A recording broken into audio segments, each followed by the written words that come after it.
Pernah nggak sih udah baca buku puluhan halaman, pas ditanya isinya apa, malah ngeblank? Tenang, Anda nggak sendirian kok.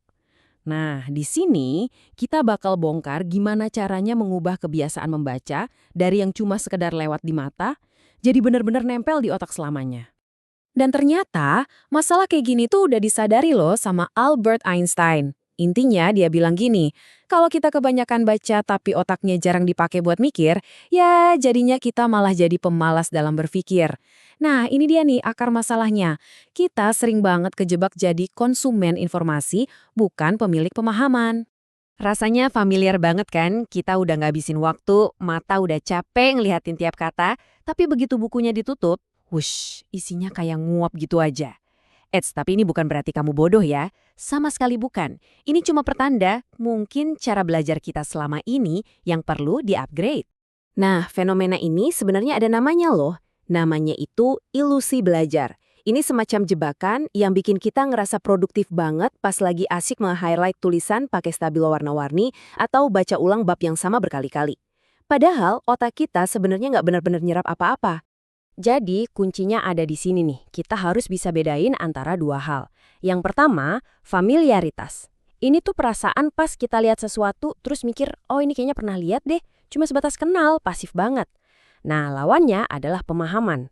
Ini baru level dewa. Ini artinya kita bisa jelasin lagi konsep itu dari nol, pakai bahasa kita sendiri. Nah, inilah tujuan akhir kita. Oke, pertanyaannya sekarang gimana caranya kita naik kelas dari yang cuma familiar jadi benar-benar paham? Nah, jawabannya datang dari seorang fisikawan super jenius, pemenang Nobel pula, namanya Richard Feynman. Dia punya trik jitu buat ngebedain dua hal ini. Analoginya tuh simple banget, tapi ngena. Kata Feynman gini, kamu bisa aja hafal nama burung dalam semua bahasa di dunia.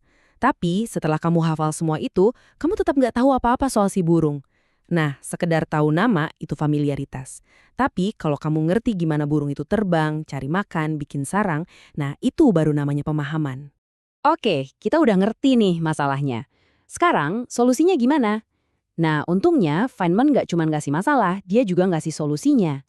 Dia bikin sebuah kerangka kerja atau framework yang kelihatannya simple banget, tapi, wah, efeknya luar biasa. Yuk kita bedah 4 langkahnya.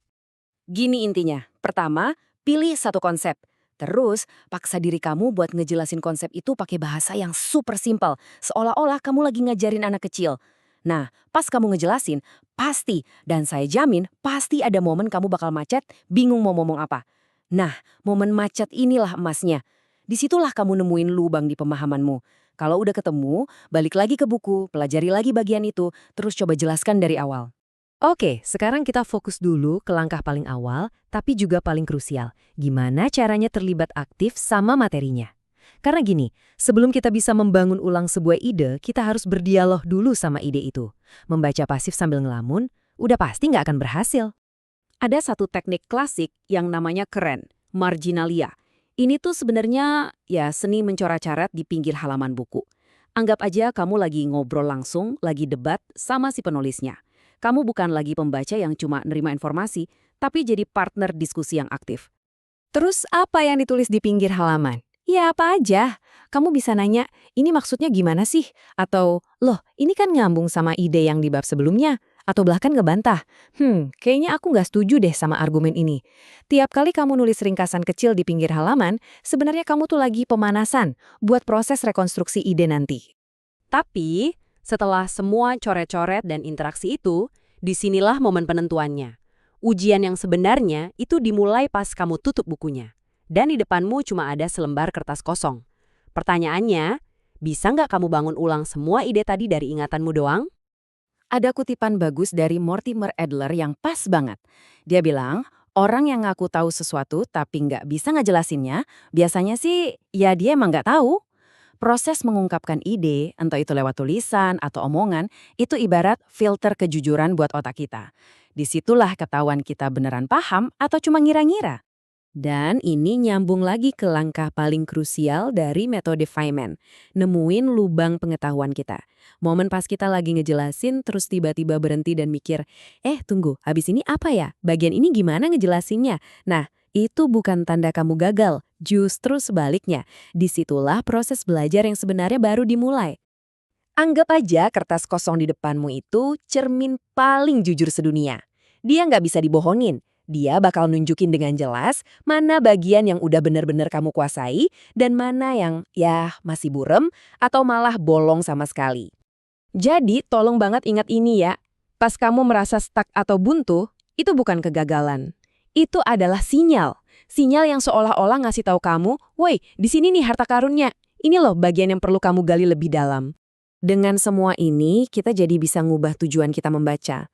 Tujuannya bukan lagi sekedar namatin buku, bukan lagi soal kuantitas, tapi tujuannya adalah membangun pemahaman yang benar-benar berkualitas. Bedanya kerasa banget kan? Tujuan lama itu soal pengenalan. Yang penting bukunya kelar dibaca, yang penting ujiannya lulus. Tapi tujuan baru kita adalah soal rekonstruksi. Benar-benar nguasain konsepnya sampai bisa kita pakai buat mecahin masalah di dunia nyata. Kita pindah dari cuma tahu apa yang buku itu bilang, jadi paham apa makna di balik tulisan itu. Jadi ini dia pesan utamanya. Udah, stop bangga-banggain berapa banyak buku yang udah kamu selesaikan. Mulai sekarang, fokus ke satu pertanyaan ini aja. Bisa nggak kamu tutup buku itu, terus bangun ulang ide-ide utamanya dari nol? Karena itulah pengetahuan yang sejati. Nah, jadi tantangan dari saya buat kamu hari ini simple aja. Coba deh, pilih satu konsep aja yang lagi kamu pelajarin, ambil selembar kertas kosong, terus coba jelaskan. Nanti lihat deh di mana kamu mulai macet. Nah, titik macet itulah awal dari perjalanan belajar kamu yang sesungguhnya. Jadi, konsep apa nih yang mau kamu taklukkan pertama kali?